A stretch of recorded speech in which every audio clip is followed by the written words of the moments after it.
Welcome into UGA Football Live with JC Shelton, where the dogs come to talk.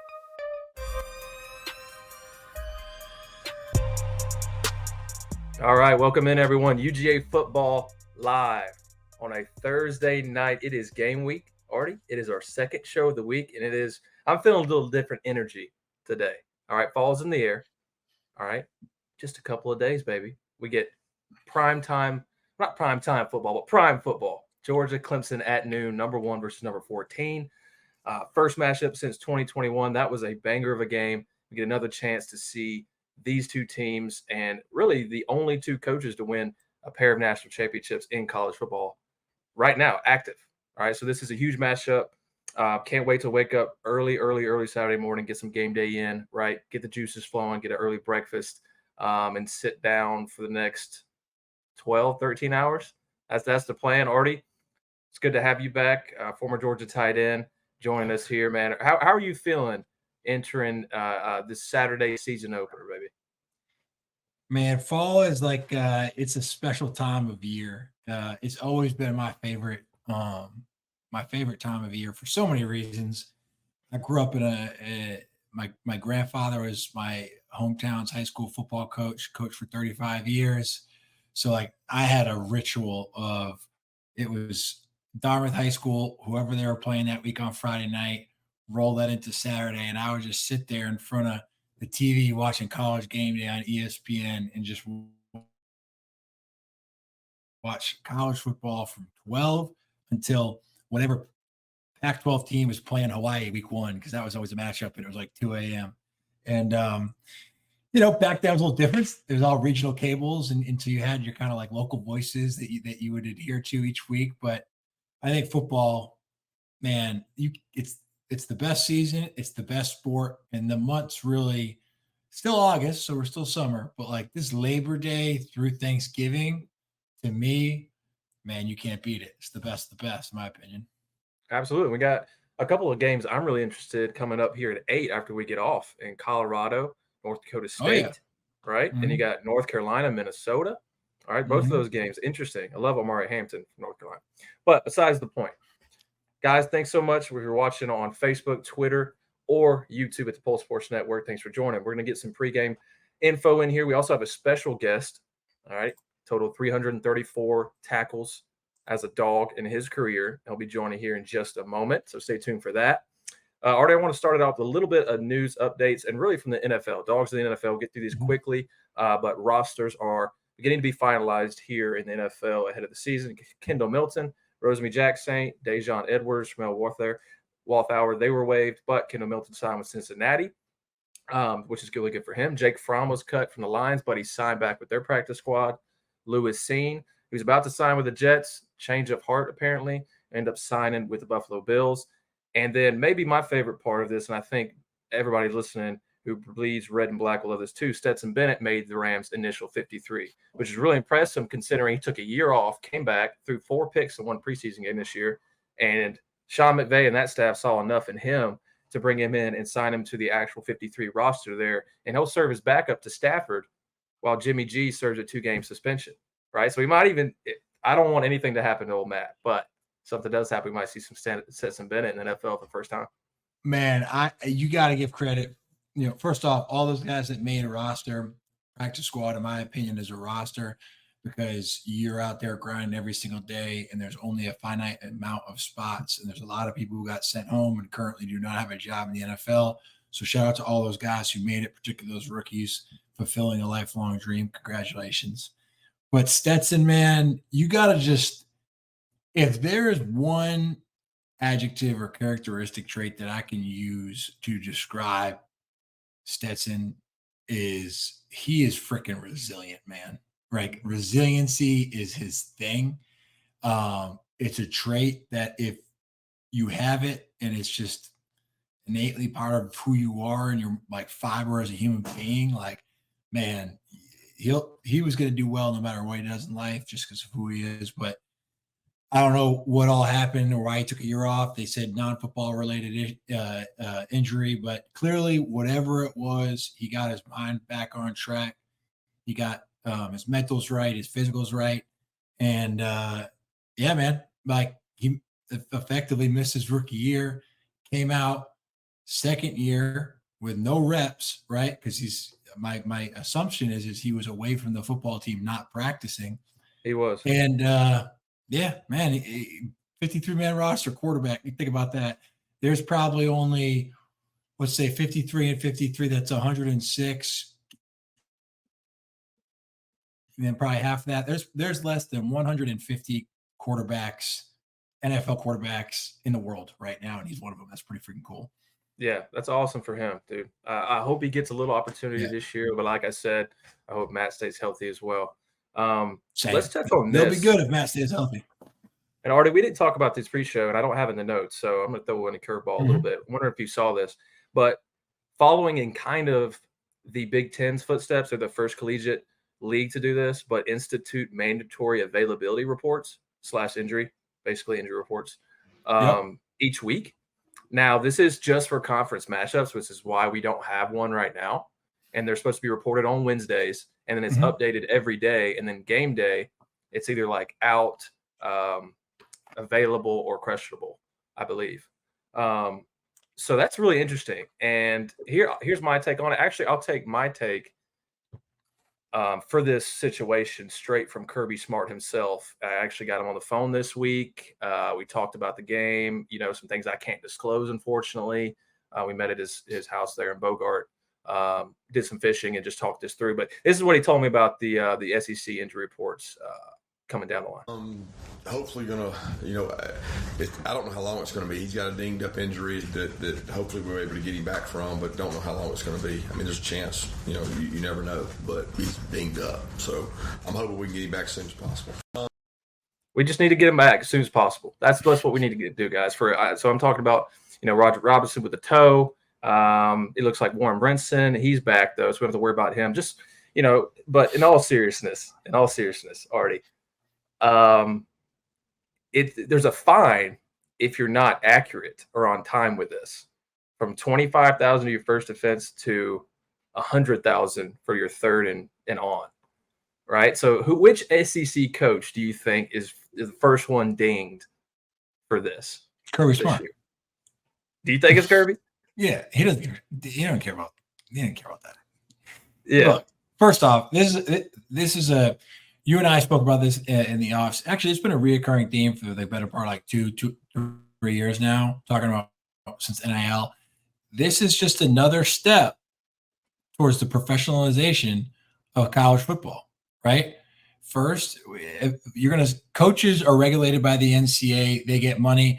So the NCAA or whoever this governing body is, commissioners, they're going to start implementing penalties, right? And as soon as they come up with a structured payment, a payment structure in which that they can pay the players, and the players are getting a consistent stream of income from either the school, the conferences, or the NCAA, they'll get fined too. Mark my words. But getting back to the injury thing, yeah, I think Kirby will eat the $25K, depending on who they play for the next offense.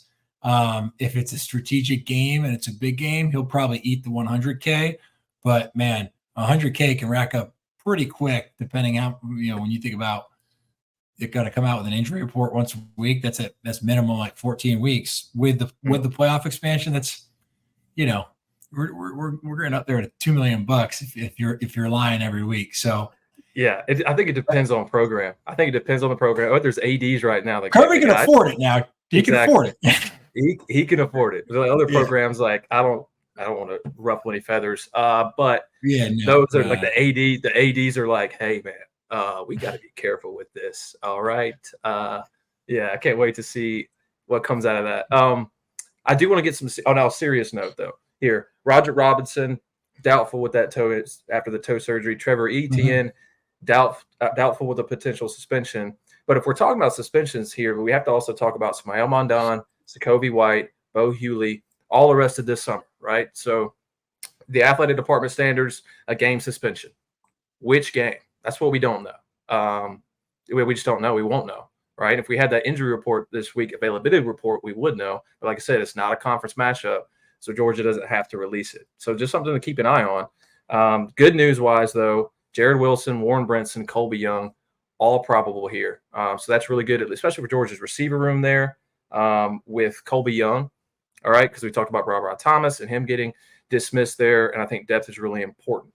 And with that, if you're watching on Twitter, Facebook, or YouTube with the Pulse Sports Network, we're going to be joined here by a special guest, former Georgia linebacker, Arthur's former teammate as well.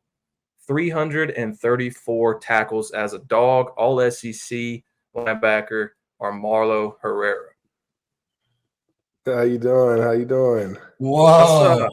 Let's go, Marlo. What's up, Arty? How you doing, buddy? How you doing? Man, how are you? Good. I'm doing well. Thanks for coming in, Marlo. It's good to see you again and talk to you a little bit about the Dogs, man. It's a big game coming up, a game that you two guys played in, right? I think my first question, I'm going to go there, and kind of the similarity between the cultures in Georgia and Clemson. When you two matched up against them, did you notice that kind of similarity from Dabo Swinney and the other coaches you played in the league, and how maybe he might have been different or similar? Yeah, I would say you always notice those top programs because you all competing for that same top spot. And so you guys have a lot of the same traits. And so playing guys on that level, you kind of see the similarities and you kind of know what you guys do the same and how both of these programs get to where they are. So you kind of know like how y'all built and the grind, and you understand the team a lot more when they're on that type of level as you. Yeah. Did y'all know a lot of those guys too you were playing against? Right, because the recruiting pipeline right there. I mean, Georgia recruits that as well. Clemson recruits the heck out of Georgia. Did you know any of those guys? Did that create maybe any different type of feeling around like a one-on-one battle there? Yeah, I know a few of those guys. I mean, once you enter, the rankings and do all the camps. If you were back in the days, I don't know how they do it now, but once you start doing those scouting count, rival camps, you see everybody and you start to chat, and then you start to, build a relationship. And then once you start to see those guys ball, like they know what time it is and you know what time it is. And it's just like, all right, we here now. Let's go make a statement and let me prove why I'm here and why you're there. Yeah, exactly. And then even this year, Arty, I'll let you jump in on this too and give your take on that. But even this year, I mean, there's a lot of guys that Georgia recruited really heavily that decided to go to Clemson. I mean, Barrett Carter, they're probably one of the best inside linebackers in the country this season who we'll face on Saturday. I mean, Georgia was right there as a top school for him in state, but he chose to go to Clemson. That's just an example. But Arty, what are your feelings on that? Yeah, I think a little different for me because like Marlo is like, he's a Georgia guy through and through. So he probably grew up with some of the guys that went to Alabama, Georgia, Tennessee, right? Like, so I didn't really get I did not get the opportunity to like grow up with some of these guys. The first recruit I ever hosted was a guy named like Corey, like Crawford, maybe he's a defensive end. And the next time I saw him after I hosted him was that Clemson game we were playing him because he was the opposite end to the guy Vic Beasley, who ended up playing for the Falcons, who was a beast. But I think about what it would have been like to grow up in particularly like the greater Atlanta area. Like we talk about this all the time, JC. Like just the richness of the football talent that is in the state of Georgia, and obviously there's a huge amount of a large amount of those kids end up trying to go to UGA, they go to Georgia Tech. But if you go look at the rosters of the other SEC schools or Clemson or Florida State, you're going to have a ton of dudes who are from the state of Georgia. So I didn't know a ton of the guys, but man, I know Marlo. I know a bunch of my teammates. Like, sometimes dudes, cousins were playing cousins or brothers were playing brothers. It's pretty wild once you get to when you have these kind of like border state rivalries, if you will. Yeah, exactly. I think a lot of these guys, I mean, I know guys that grew up in Georgia, went to Clemson and vice versa, right? So there's a lot of similarities here, and I think it's a rivalry that I'd like to see a lot more of, to be honest, and get it back to that. I'm going to go a different direction here with you two guys. I want to get you guys talking a little bit. So just talking from a positional standpoint in practice, right? Tight end linebackers. I know it's a really good guess. I bet money on it that Arthur had to come back, crack back block Amarlo. He had to at least been tasked for that once. So I want to hear, did y'all go after it at practice? How physical is that? Do y'all have any stories out of that? Marlo, you probably had to go against the fullbacks more than me because you were a true inside backer. But there, if you were playing Will, I guess in this case, or what do you guys call the inside linebacker away from the tight end? Yeah, that's the Mo and the money. If we were going like two back power, I would come down and crack on Marlo. I do remember doing a couple of those because he's following the guard, right? His eyes are, and I'd be coming this way. But most of the time I was just wrestling with Cornelius Washington, freaking Jordan Jenkins. Trust me, dude, that was not fun. None of that was fun. But I'll let Marlo go. Yeah, so like our blocking scheme there, like they never came up to the inside linebacker like that, especially not me. So it's usually be like center guards and tackles that came up to me. Rarely I get them occasionally, but not too often. But I mean, we maybe past scale. That's probably the only time we've seen each other. But other than that, we didn't get past scale probably. You probably had a few. There is, and I told this story last year on the pod, and you probably remember this, Marlo. Remember when it was so you were probably a freshman, and you maybe not even been there yet because you may have been a high schooler about to be a freshman because you played as a true freshman, obviously, and Xander got under his brother Alec one time, and it was, I had never seen anything like it. And it was just one of those things that, like, Xander, if you've ever met Xander, he's about 5'9", and his little brother Alec is about 6'3", and so we always had some good laughs about that. But man, they ran like a little bit of like it was like lead backside, so I'm cutting off, and like Xander kind of comes like this, and then comes up and takes on his brother Alec, and my God, did he crack him and put him on his back? And there's a practice clip out there somewhere.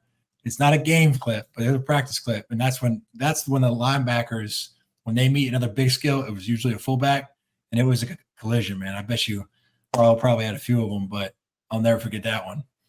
If you're just joining or wondering what we're talking about here, Arty's talking about a story about the Ogletree brothers from his time at Georgia. And that just makes so much sense. I forget that his little brother was just so much bigger than him.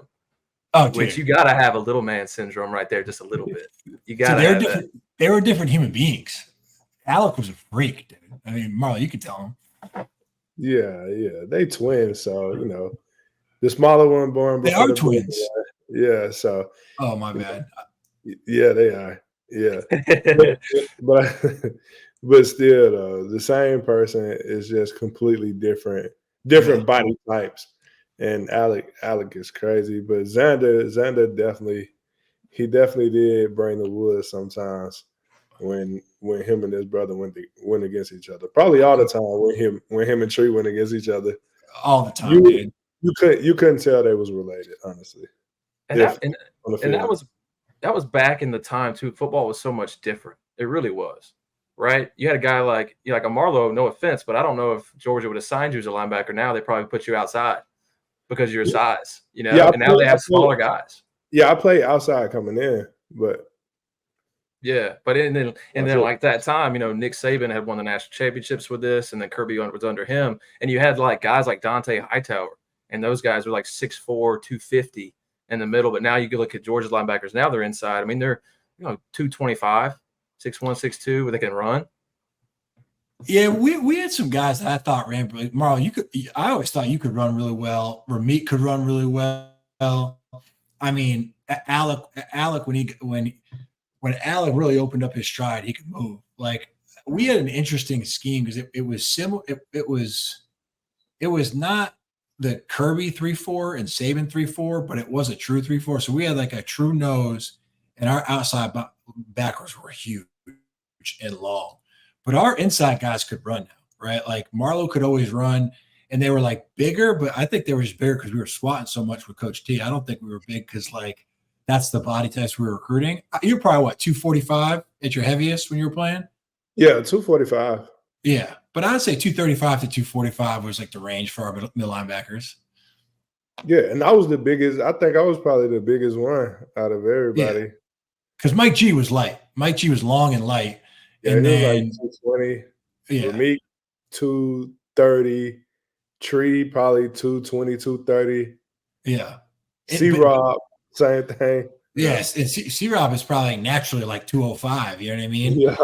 And the reason why the middle linebackers had to run in our defense is because, you know, like you're not going to expect a Jarvis Jones or like who's playing Will on the outside or Jack or however you want to call it, or like Cornelius to go, you know, take a back out of the backfield or run with a tight end up the seam. They might do it like once a game, but you know, if I'm running a seam and let's say that front side inside linebacker is stunting and Marlo's got to come, you know, and burn grass to come get me, it's like they got to be able to run. So I don't know the scheme as well now with Kirby, but man, I used to hate when I would have much rather have Jarvis run me than Marlo. That's for sure. When I was running around. Yeah. The thing about Marlo too is like, well, if I was coaching that defense, I would have you come off the bus first in the neck pad. Oh yeah. That is a sight that strikes fear in any man. I don't care who you are. It's the neck pad with the size. Okay, it's something you don't see anymore. That's why I saw Georgia Tech's linebacker, forget his name, last week against Florida State. Yeah, choked out with the neck pad. I was like, all right, we're in for a game now. Let's play some football. I was like, yeah. I like this. I didn't even like the neck pad, man. It's crazy story about the neck pad. We was playing. I don't know if Arthur remembered, but I got a stinger in camp my rookie year. I hit Marlon Brown coming across the middle. I got a stinger. I didn't practice again until we practiced in the stadium. Oh yeah. Boise State. So I didn't practice the whole summer. Boise State. I end up starting the second drive because Tree broke his foot. Mm-hmm. The next week we playing Marcus Lattimore, and Coach Grantham said, and obviously I seen Lattimore play the year before. That's the SEC championship year against Auburn, and so I'm like, man. He was like, yeah, y'all better go get y'all neck pad. I say, run. I need one of them neck pads. So I put the neck pad on, and everybody was talking about it. And I was just like, all right, cool. I didn't even want it at first, but I'm definitely about to keep it now since everybody. Well, it kind of became like your signature thing. You know what I mean? Yeah. Like, was it Florida Atlantic? You had the pick six? Yeah. Yeah. And I always remember him grabbing it and like going up the sideline towards the student section and just seeing that neck. And you're just kind of like, that's like a 1999 like linebacker. Yeah. You know what I mean? Yeah. And I'm just like, I love it, man. And I mean, Marlo, man, you because you were in a situation, right? Like where you probably didn't anticipate getting like first team meaningful snaps week one, but then all of a sudden this all-American linebacker who's like, you probably were excited to learn from and like ease into it gets hurt. Right. And it's like, you know, the JC, you and I have talked about this extensively on this podcast. Like you just never know when your opportunity is going to come.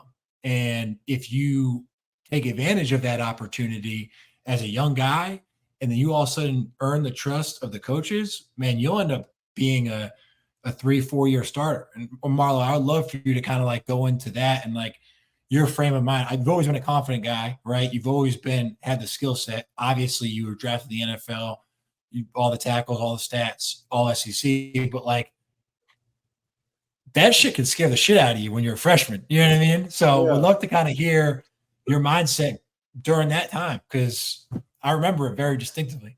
Yeah, during that time, I guess I always wanted to play, and I always had the confidence to think I was a starter, and getting hurt and not practicing, going back to that story, I didn't practice. So I wasn't on any special team. I wasn't being redshirted, and Boise State, we go out there, he get hurt, and then I play, and then the next week I start gaining momentum, and then I think the third game was the Florida Atlantic game. I got the pick, and now I'm making plays, and at the same time, I know Tree is coming back. And so I never paid attention to the media or anything. And the only thing that did get me down is hearing that when Coach Rick got asked about would Tree be the starter when he come back, he said, yeah, he's gonna be the starter. And in hindsight, I'm crazy for thinking that Tree couldn't start in front of me. Yeah. But I kept balling, and it created that trust, like Arty said, and Grantham and Coach O wanted me to be on the field. And so Florida game, Tree come back, they moved me to outside linebacker that week. And so I'm playing outside linebacker. Never played outside linebacker in college, but I'm playing outside linebacker on one side. Jarvis is playing on the other side, and I'm just a freshman, and I'm still starting. And so being able to gain a trust allowed me to play longer, and I know multiple positions on defense, and we couldn't call defense then, but C-Rob was still telling me where I was going. But they gained confidence in me over time, and obviously the team gained confidence in me too. And as a young kid coming into this program that is Georgia, it's amazing to be out there. Like you kind of take it for granted at the time because you are playing, but the players that didn't play their freshman year, sophomore year, and then they start playing, so they see what you're doing. You don't feel how they feel, and so my experience is a lot different. And could have been taken for granted because I was out there just doing what I naturally do. And so over the course of the season, I led the team in tackles multiple games. Was leading the team overall in tackles and just having fun and getting that confidence, and end up going to the SEC championship that year.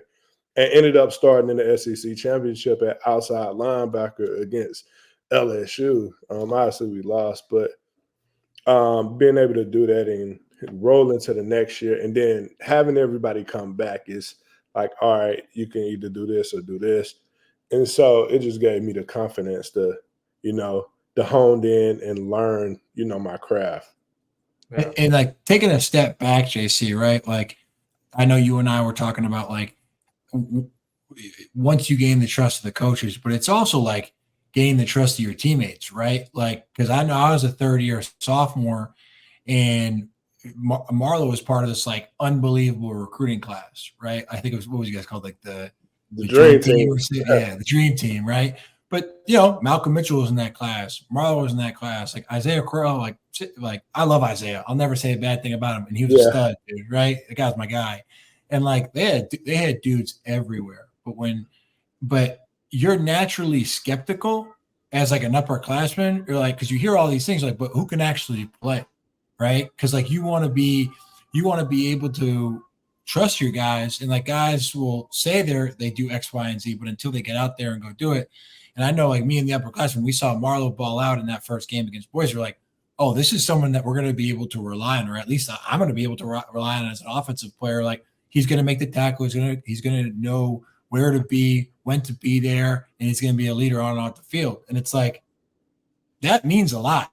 Like when your teammates put that trust in you too, because like coaches are coaches, so there's always that hierarchy thing. But like these are also your boys. You know what I mean? Like Marlo is my boy, right? Like no matter how long it's been since we've talked to each other, it's like it's my teammate. Love him to death, right? Yeah. But when you get that trust in the field, it's like there's an anxiety level that like decreases as a teammate. You're like, oh, this kid can now help like this class of his that's so talented come along the way, right? And I think that is something that is not often talked about, right?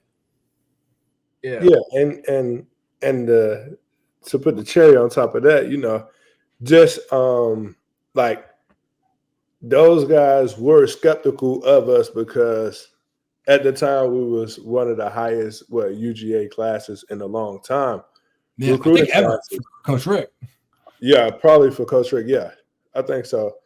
But those guys, like after a while, obviously there was a lot of ballers in that class, and so they took us in and really embraced us at the camp because we didn't back down, we didn't shy away. None of us, and so it was but that's another story for another day. But yeah. We had the confidence, and those guys believed in us and took us in and supported us a lot. Like I can definitely say, like I love Arthur, he know that. But it's those guys that take you in, that make you feel at home and make you feel comfortable. That allows you, if you can actually ball, it'll give you that extra boost of confidence because they supporting you and they actually want you on the field with them. It's not like you're taking a spot. We're helping each other grow and win. And so that's what those guys did for us. Yeah.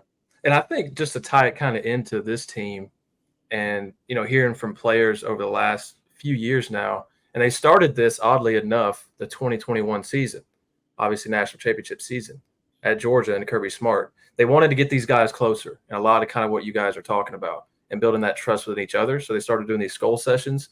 And Georgia fans, if they follow closely, they'll know about this as well. It's been reported a lot. And we had Ja'Cory Thomas, who I'm excited to watch this year at safety. He's a guy that's kind of unheralded, really talented kid, played behind some NFL guys, but he's going into it this year with, a chance to really carve out a role for himself in the starting defense. And he talked about it. But skull sessions, when they get up in front of the team and it kind of explain their why they play the game, their backstory, any struggles they're having or what have you, and just kind of explain that to their teammates and that kind of setting. They get in groups as well, and everybody has to talk. It kind of forces, I'm not sure if guys love it, but it kind of forces them to know each other. When right, that guy beside you in battle, if you know his why and what have you, then it's so much easier to play, for him and for each other, right? I just thought that was interesting for this team and how they've done it, because they did it 21 and they're doing it now every year as a part of the program. And I think it really helps. For my, outside looking in and hearing from the players, it helps from year to year. As you have that roster attrition with the transfer portal, NFL guys, and then graduates, helps that year to year kind of stay cohesive and a player-led team more than a coach-led team for at least, the little small part that they can be player-led. Yeah, I mean, look, it's and I think Marl will probably appreciate this because I always look at what Kirby has built there, and I'm like, I went to University of Georgia, but that place is like it is a different run machine at this point. But I do think one thing that Coach Rick and Kirby have in common is they understand the importance of digging a little bit deeper and trying to get these guys personally connected, right?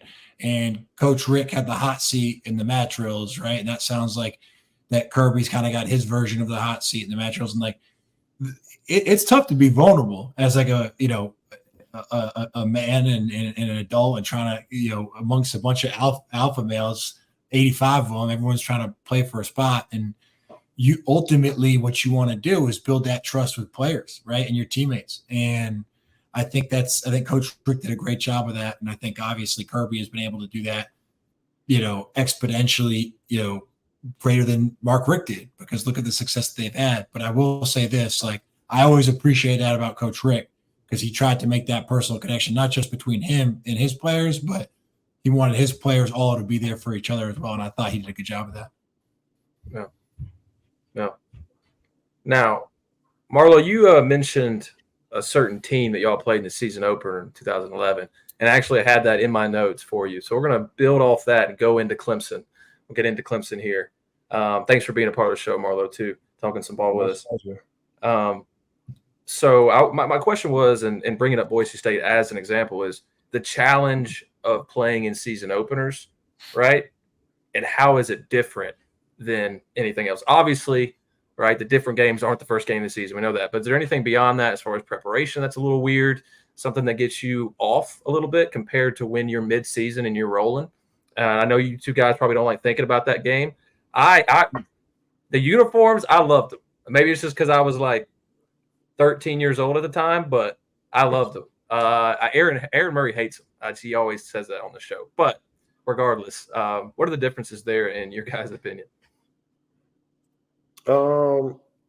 That specific game, that was my first college game. So after a while you get adjusted to it. But I think the hype was over the uniforms for that game. I like the uniforms, but that's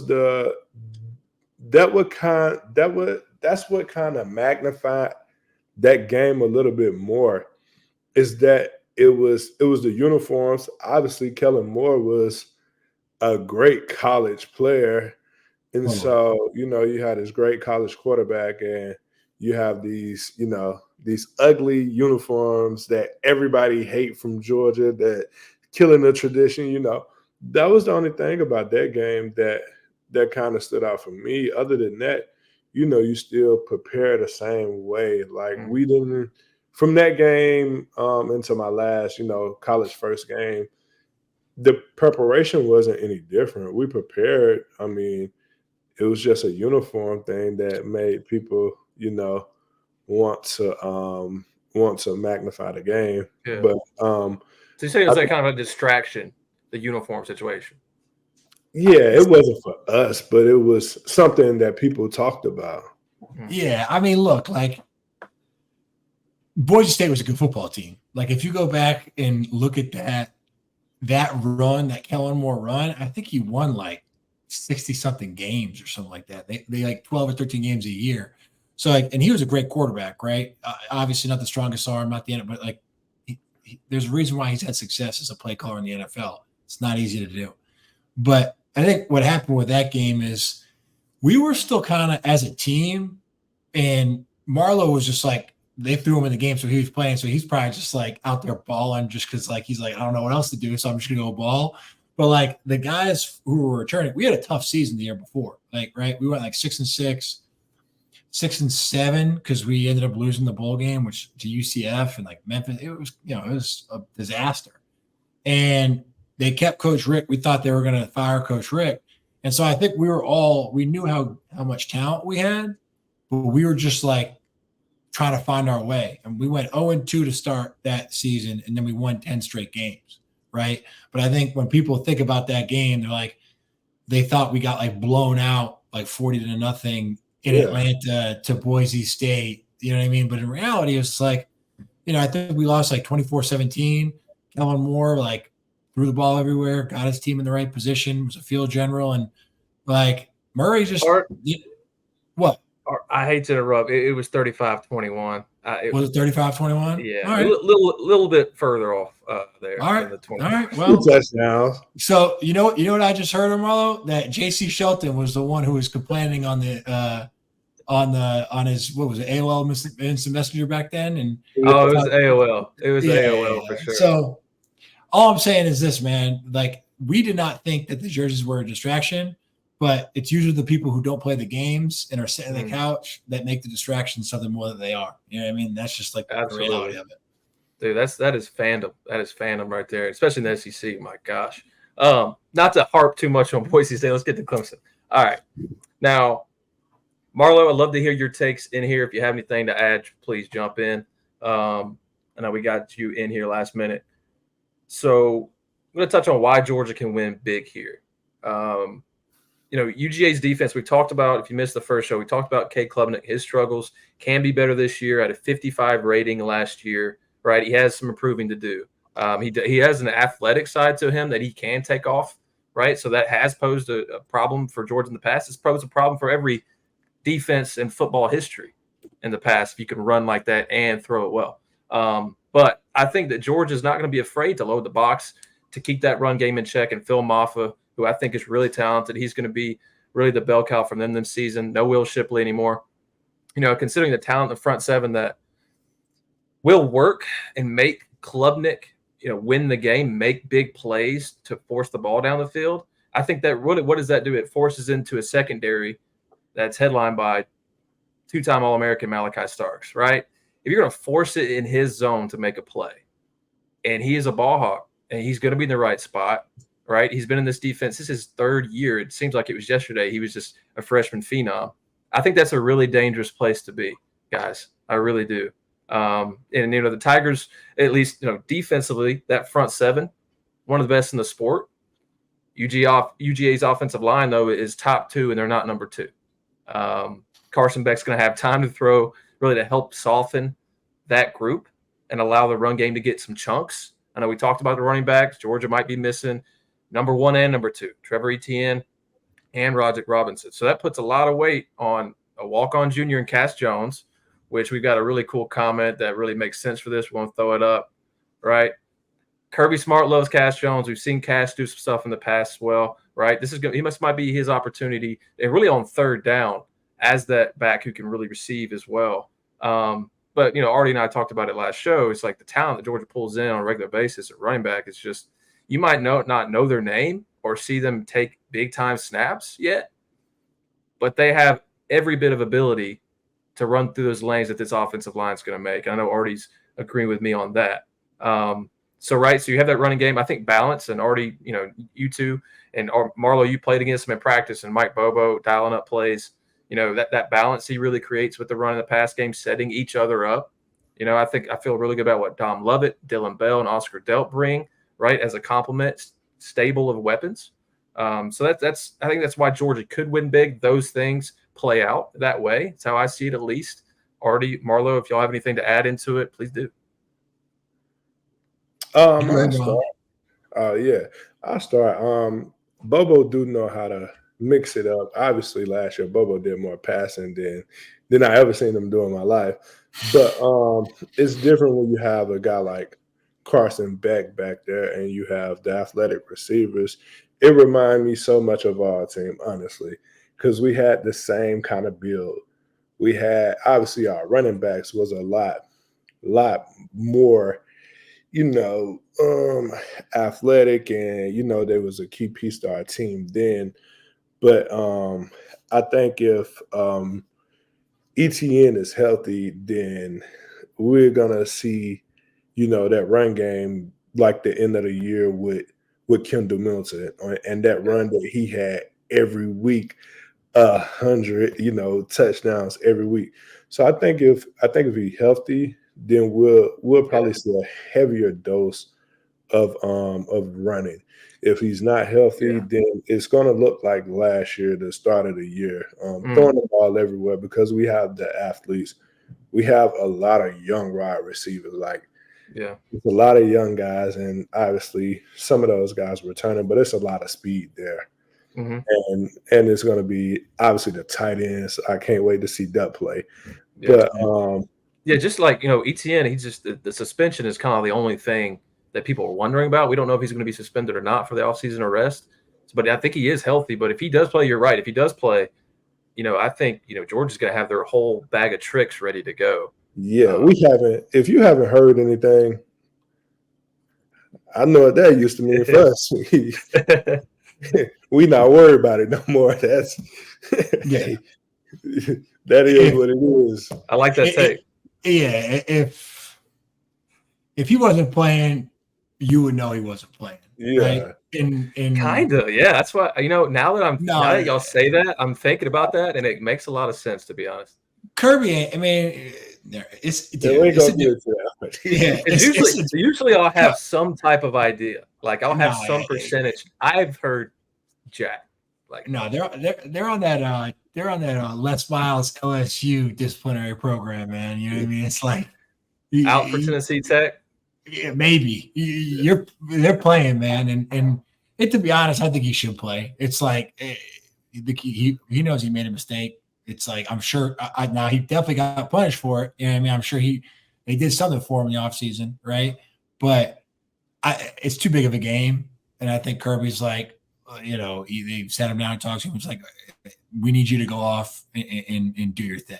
And I think like Marlo probably has a better perspective on Bobo than I do, because he went against him for 4 years straight on defense, right? It's kind of like how I feel like I could call their defense, Grantham's defense, by the end of my college career, because you know it so well. But like I said on Monday's show, JC, it's like Bobo won't be afraid to run this Cash Jones kid to death if they're getting movement up front, right? Obviously, if ETN plays, it's a different story, and they're going to use him differently. But if Bobo has an opportunity to run it down someone's throat, he's going to do it. And I think Carson Beck, having him back, there's a reason why he's going to be a first-round pick, most likely. Knock on wood for him.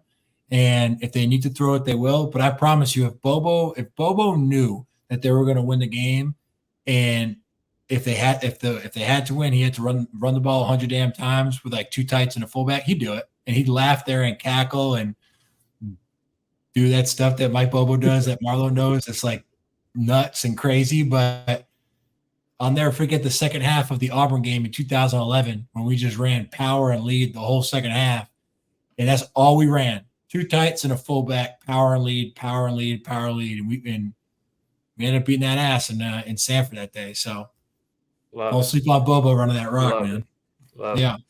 With that, Marlo has to jump off. Man, we really appreciate your time. And I know everybody listening to us live also did. You're Marlo, GG, brother. Marlo, love you, brother. Congratulations on your wedding and everything else that you've had success with, man. I know it's been too long. I wish I could see you in person, but love you, man. Oh, Marlo, when'd you get married, man? Sorry to keep you a second. Oh, last May. Okay, gotcha. Yeah, I was in July, so I was wondering if we had this similar. Oh, congrats. Dude, you too. Absolutely. Now, one thing, I'll sign you off real quick. Prediction. Give me a point. Georgia is a 13.5-point favorite. You want my score? Yeah, got to jump off the score. Man, 38-7. 38-7. All right, dude. That's a butt whooping right there, baby. Yeah, that's what it's gonna be tomorrow. Honestly, it's gonna be. It's not tomorrow. I mean, it's Saturday. You got it. But that's what it's gonna be. It's gonna be one of those type of games. Absolutely. All right, brother. We'll let you go. Or Marlo, we really appreciate it. Hey, Marlo, Marlo, have a great day. love you, brother. Go Dogs. Take care. All right. Go Dogs. Appreciate you, JC. I come anytime, like I told you before.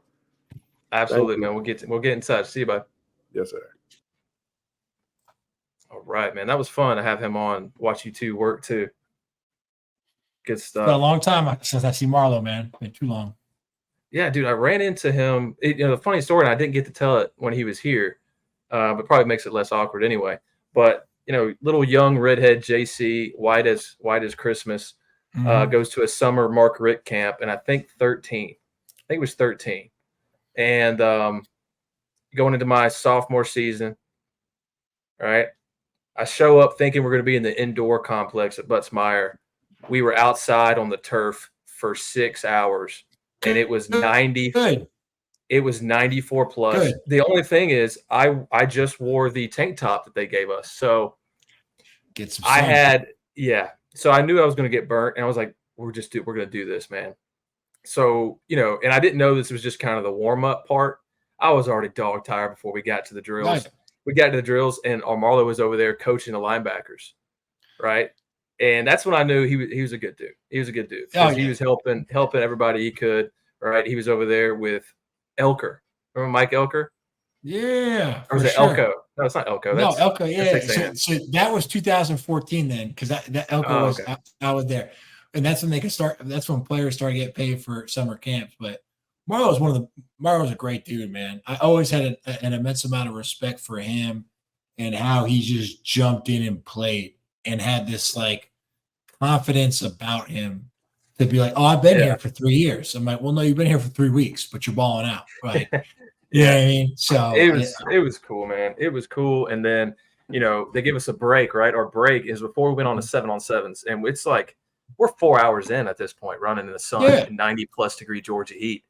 And we go inside in the air conditioning, and they have Domino's. We each get a large pizza before we go run 7-on-7s. And I eat like half of that thing. I'm like, dude, I'm not.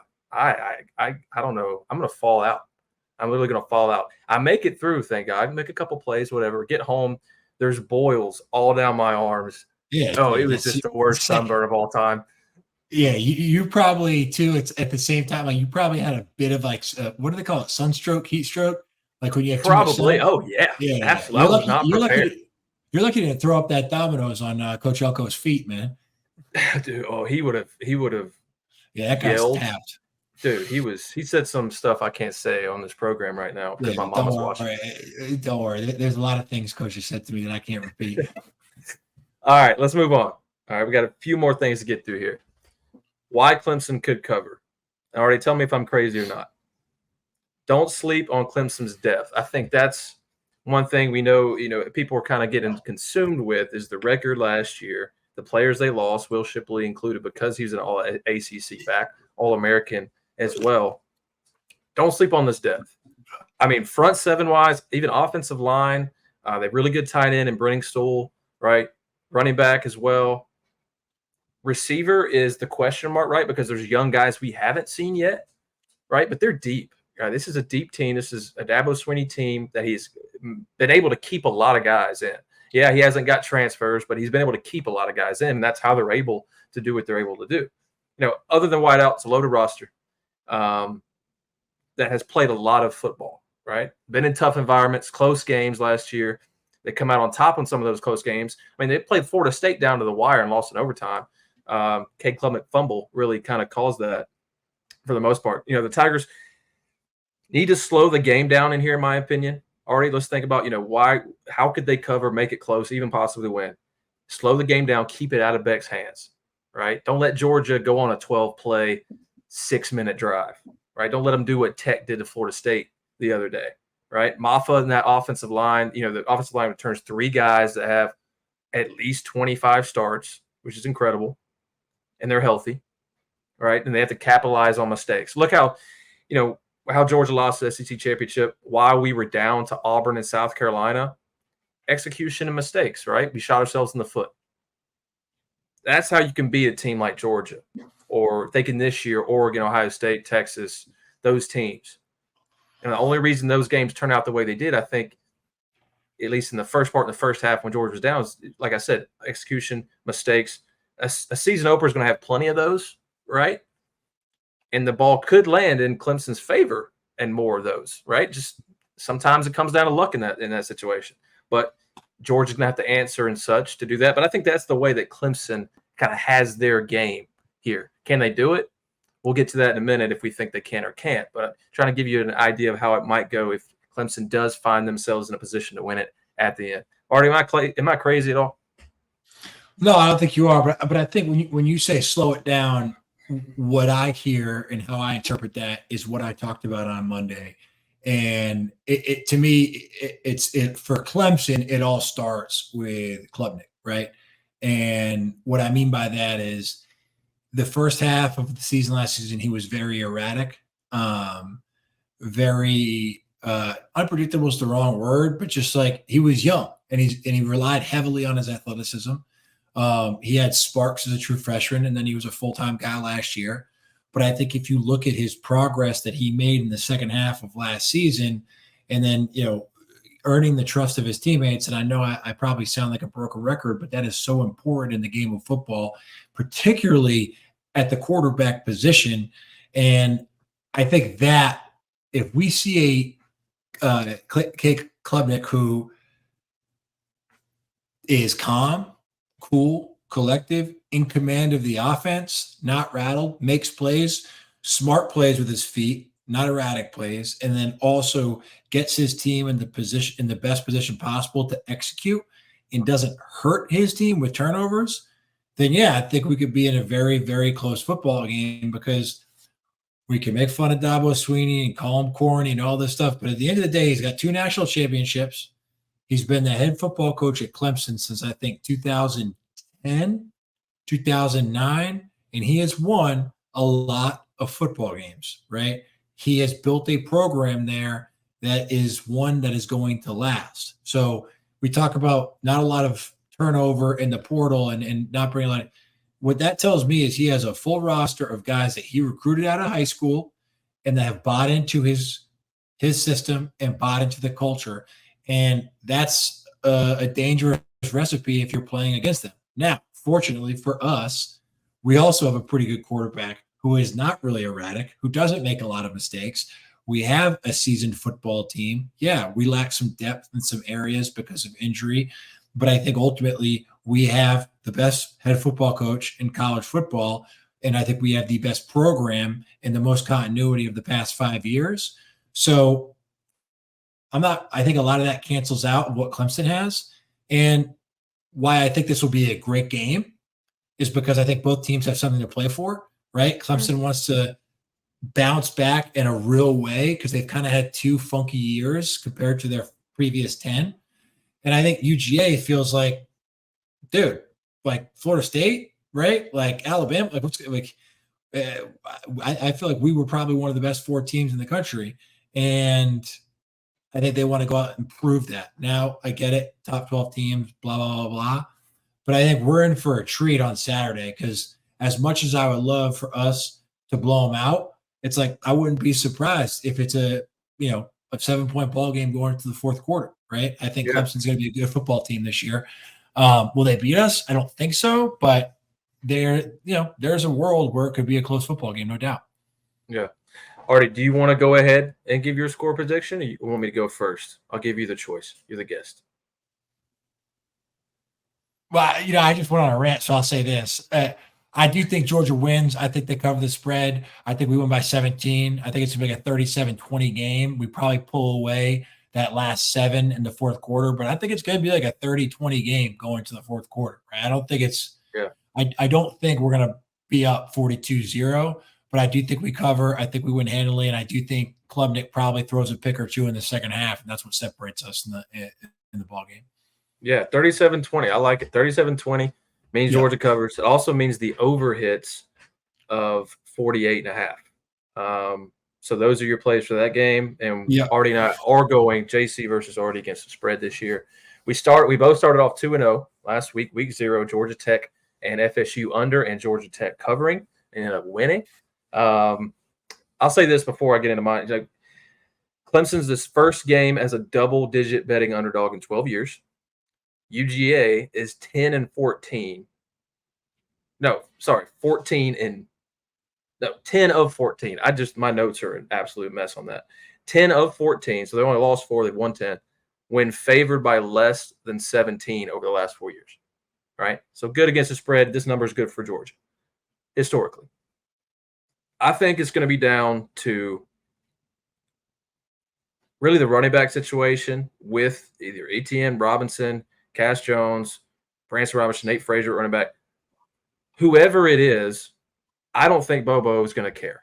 I don't think this team, and Arty, I love what you said on Monday about how you took that experiences that you had with, playing under Bobo and seeing how he calls games. When you guys had that attrition, everybody remembers that mid-2000s and 2016 as well, when we just had so much attrition there at running back with injuries. We still ran the rock, baby. It really didn't matter because the offensive line, and that's why you recruit the offensive linemen than you do, right? Mm-hmm. Right? And you develop them. You get them in shape. You rotate them in, right? Georgia, they always rotate them. You're going to see 7 different offensive linemen on offense for Georgia. Michael Morris and Monroe Freeling, expect them to rotate in, right? They keep those guys fresh. They want monsters up there, and they keep them that because then it's not a big deal with who's back there at running back because they know their job anyway. They're talented, but that's because they play the University of Georgia. They wouldn't be if they weren't. I don't think it's a huge deal. What I'm saying is I don't think it's going to change, and I credit Arthur with solidifying that in my mind. I think we'll see both Oscar Delp and Ben Urasek, who we really haven't talked about as much because we don't know anything about him since he joined the team this summer. We know what he did at Stanford, but he got hurt last year, right? Really good with the rock in his hands. I think we'll both see them on the field in that 12 personnel, right? And I think he might be an added piece in that running attack. I think the Tigers are going to challenge that run, right, with some guys out. I mean, if I was a defensive coordinator, I would too. I was like, prove it, right? If you got guys who are inexperienced at running back, prove it. I think Bobo's going to use that to his advantage and use the misdirections and the motions that he's really good at and what he did last year and Todd Monken did 2 years before that. Right? They're going to pound the rock, set up the pass, in my opinion.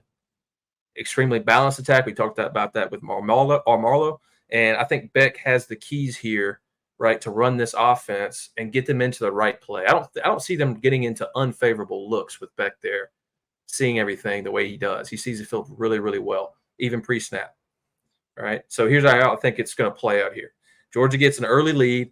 Clemson keeps it close throughout the first half. UGA protects the football, right, begins to impose their will, and that depth right? And that separates them headed into the fourth quarter, right? Klubnik has the opportunities to get the Tigers back in the game, but I think Georgia puts him under so much fire, and that secondary just eats, right? I think it's just overwhelming, a kind of game for Clemson. But they stick in there. It's going to be probably the most physical game of the weekend, right? I think Miami, Florida, that's going to be a good one too. But the way these teams are built, how they know they like to win football games is both physicality and opposing their will. So this is going to be a big-time clash, and I think that first half is going to be some maybe execution here and there as a season opener, but as far as physicality and putting your head in there, it's going to be kind of like old school football a little bit in today's age, at least comparing it to that. So I like Georgia 30-13. I'm going to do that again so I can clip it. I like Georgia 30-13. I like them to cover, and I like the under hits at 48.5. So that's where I'm at. We're pretty much the same on that, Arty. We might just tie the whole time. But I think this is when we separate here, Arty and JC versus the spread. We're going to pick 5 games here. And I got them here. Arty, you're looking at them, aren't you? We've got Miami at Florida.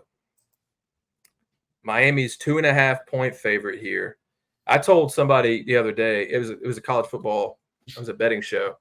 They were asking about this game, and I was like, it's the battle between the two coaches that I don't trust. So a really difficult one. But Cam Ward is kind of the factor here. If he can gel enough within this offense to use his legs and his arm, right? Because he killed it last year at Washington State. But can he do it in the SEC? I think Florida, when you look at that program, they've got to win, right? At least Miami had a winning season last year. But I'm going to go – it's a 2.5. So if Florida was on the road here, Miami would be favored. I think Gainesville is rocking, and I think Florida gets a win. Disagree. I think Miami wins. I think Miami. I just it's a 2.5, dude. A 2.5-point spread is literally a pick'em. It's just because it's the road. So I don't blame you. So sorry, I was at my desk here. Look, I'll start this one. I'm taking North Dakota State to cover. 10.5. I know a lot of people who have. Well, I say a lot. I have close friends that play football in North Dakota State. There is a tradition there that is rich. They have legitimate NFL talent on that roster, and the guys that aren't NFL guys are tough kids, and they know what they're doing, like top to bottom. Like it's a real program, right? I know it sounds funky and all that, but it is a real program with real resources, and they develop their guys, and those guys stay for 4 or 5 years. They don't transfer. It's just kind of how it is, right? Colorado, there's been a ton of noise, right? Not as much as last year, but still a ton of noise. They do have a lot of attrition, right? I don't know how many of their freshmen that they brought in are going to play. I know they got the tackle. The good news for Colorado is they have athletes, right? They have a good quarterback, but they need an offensive line and they need a running back because I think the guy that they had last year, that kind of running back, tailback, receiver guy is gone. So I like North Dakota State to cover. Not saying they're going to win, but I wouldn't be surprised if it's a bit of a barn burner for Colorado and Coach Brown. Yeah, I'm with you. North Dakota State to cover, just because you mentioned it, toughness, right? This is a huge game for them. It's an opportunity not against a really good team, because we all know how many games Colorado won last year, right? It's more about an opportunity on the national stage because of the hype that Deion Sanders, Travis Hunter, and Shadur Sanders and that program has attracted since starting last season. So I think it's an opportunity nationally to really make a statement, and they're going to enjoy that. So I like North Dakota State to cover that too. I don't think they win. Notre Dame at Texas A&M. Really interesting game here. Okay, Texas A&M is favored, number 20 ranked, over Notre Dame, who's number 7. This is at Kyle Field. Gives you an idea why that number is 3. But also Notre Dame, their projected starting left tackle, who was the gem of their class last year. They lost two tackles to the NFL off season, right? This kid was coming in. He was going to get his first start. He was really looking well in practice. He's out for the season. and it was 3 weeks before the season opener. So it's been a little over 2.5 weeks now since that happened. They had a competition at right tackle in the first place. So they've had to really mix and match these guys, and I think that's a huge ask when you go into the SEC and you're playing one of the better defensive line units in the country, really. I mean, I know they lost Walter Nolan. This is going to be a really good defensive line. I put money on that itself, that they're going to be really good this year. Mike Elko coaches them really well. So I think that's the factor for me here, is why I'm taking A&M. Yeah, I mean, I like Marcus Freeman. I don't think this has a big barometer on Notre Dame's season as a whole, because I think they get that offensive line cohesiveness throughout the season eventually, right? And then maybe they can make a run because they have a lot of talent. That's just my thoughts on there. Arty, who you taking? Texas A&M. I think I love Elko. I think he's a great defensive coach. I think he's going to have that defense humming. I mean, he's never been a head coach before with that type of talent, right? And what I mean by that is, Duke, good program. He built that up to be a pretty damn good program, but they don't have, if you look at across their rosters, right, and you go player by player, I don't care how many guys transfer to Texas A&M. Texas A&M has some dogs, right? And I think Elko is going to have them playing disciplined defensive football. And my guess is not all.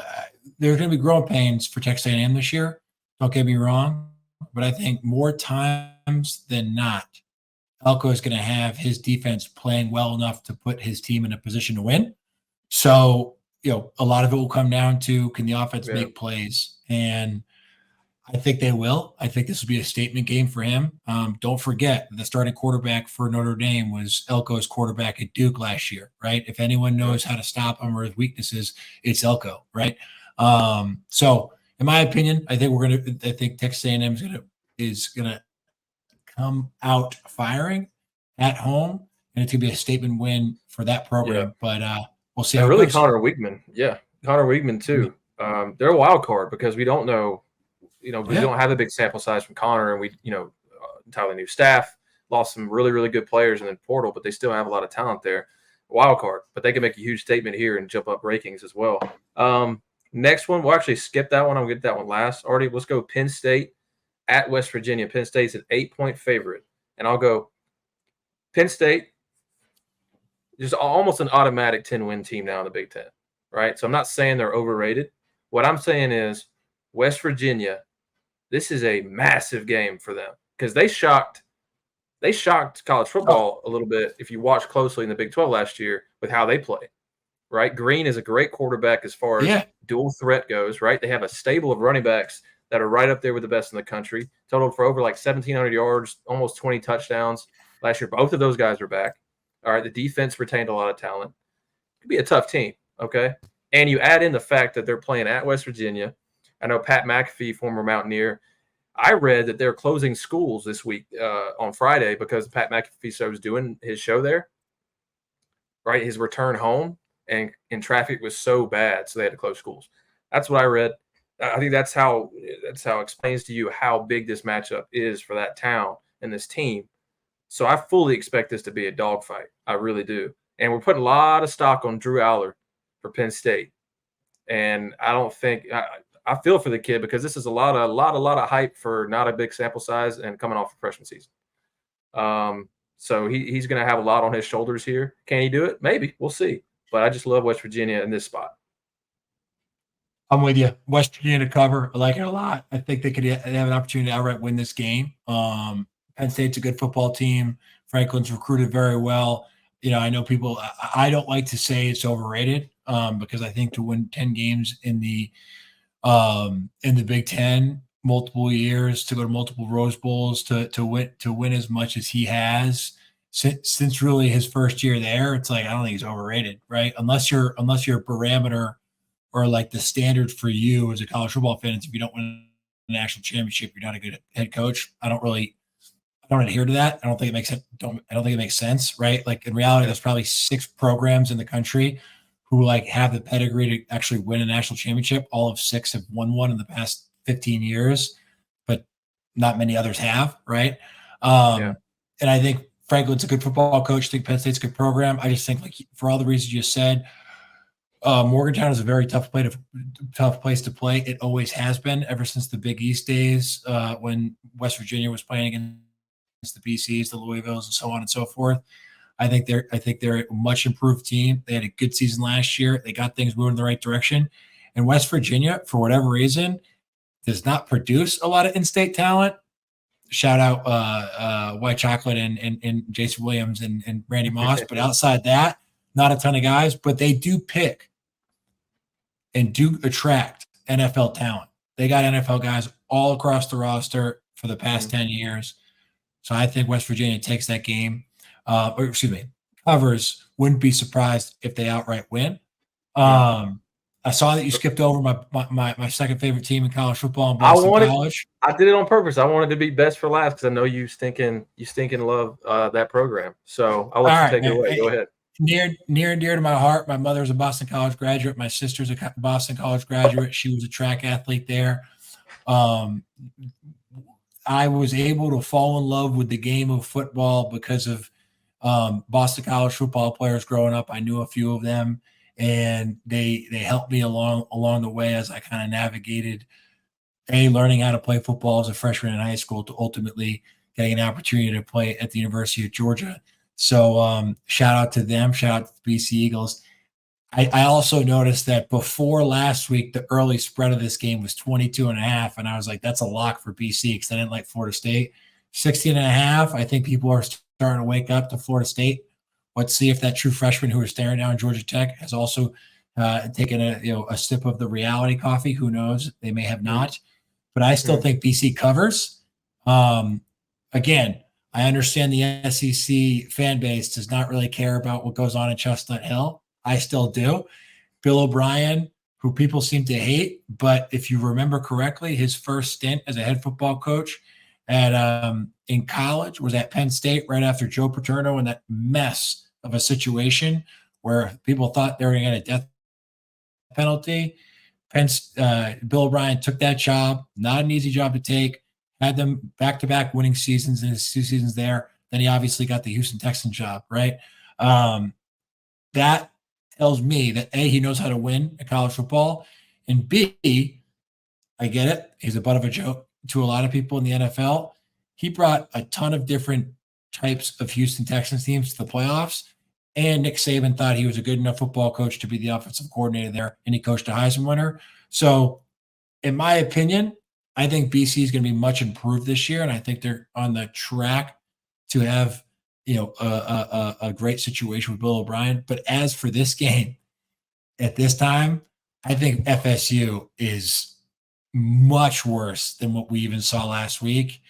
I think that they have a lot of work to do, and I like BC. I don't think BC will win, but I don't think that they're going to get blown out by more than 16 points. Yeah. I mean, at Boston College last year, they lost by 2 points to FSU. Yeah. And that was at the height of FSU's dominance last year. Yeah. So with their quarterback. That. Yeah. Then in Castellanos, he's going to have a great season. I mean, based on last year, they're able to keep that kind of cohesiveness together because he's so dangerous as a scrambler, right? He's like a poor man's Kyler Murray. He kind of is, yeah. And I saw a lot of comparisons. You might have too, since you're saying that, a lot of comparisons about that this week. I think that's going to provide some real issues to a defensive line that got absolutely knocked off the ball last week, right? So not only do they have to play a team who's hungry, who's really hungry, they have to play a team that has a dual threat quarterback like that, which takes the defender away, right? You're going to gas the defensive line eventually. So either Florida State's defensive line plays crazy good or similar to last week. And then that's when Boston College can cover this. Definitely. 16.5. Away so we're from only BC, different by one pick. I know we got to go, but away from BC, like all that nonsense with Florida State last year at the end of the night, like all of it. And like, look, I don't like crapping on college teams because I love these kids, and even if I don't know them, I want them to have good careers and all that stuff. But there's a lot of chatter in the media and fan bases. If they lose to BC and they start out this year 0-2, it's like, I hope Danny Cannell can just, take a step back. They're just going to blame all the players they lost in the transfer portal, but they gained a lot in the transfer portal too. So that's where they're going to go. That's where they're going to go. Excuse, whatever. But we digress. So Arty and I are only off on one pick. I like Florida. He likes Miami. The other ones we like together. Arty's been a great show. We'll go back to see 30-13 for me. Georgia wins and does cover. No, yeah. And Arty has 37-20, right? 37-20 covering. Should have wrote that down. But we got him. We got him. It's out there in the ether now. It's out there forever. And I think we're going to do the season opener. I've got a new tradition I want to usher in. Arty can tell me how you feel about it. But if you've blessed us with your view tonight and you're a Georgia Bulldogs fan, I'm sure you are. I got a little something cooked up for you and a little inside baseball here. Actually mashed this up for my wedding last month. And we entered, me and my wife, the reception with this. And the audience being 80% Georgia fans, really, it made a splash. And I had a feeling. I think God told me. He was like, dude, if you do this, everybody's going to have chills when you walk in. It's just going to be electric. It absolutely was. You could cut the electricity with a knife. It was a huge hit. The DJ even asked if he could kind of suggest it to people. It worked really, really well. So I'm going to play that for you guys. And it gets your mind right. I titled it Get Your Mind Right. As a Georgia Bulldog fan, folks, we'll let this go.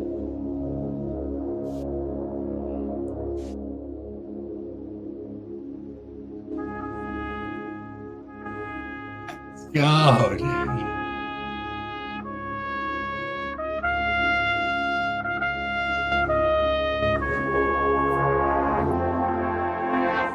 Glory to old Georgia.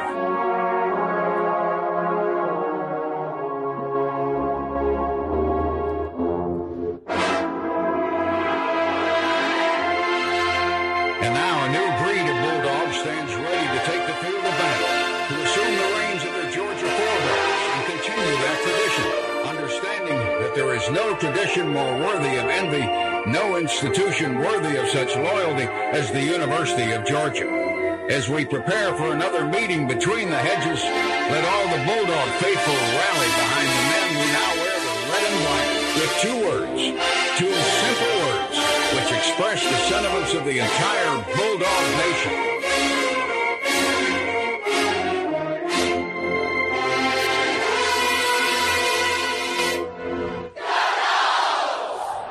Bulldogs, baby. That was awesome. Hey, gets me going every time, boys. We'll end it at that. Arty, it's been great having you on. Can't wait for Saturday, man. I'm sure we'll be texting back and forth.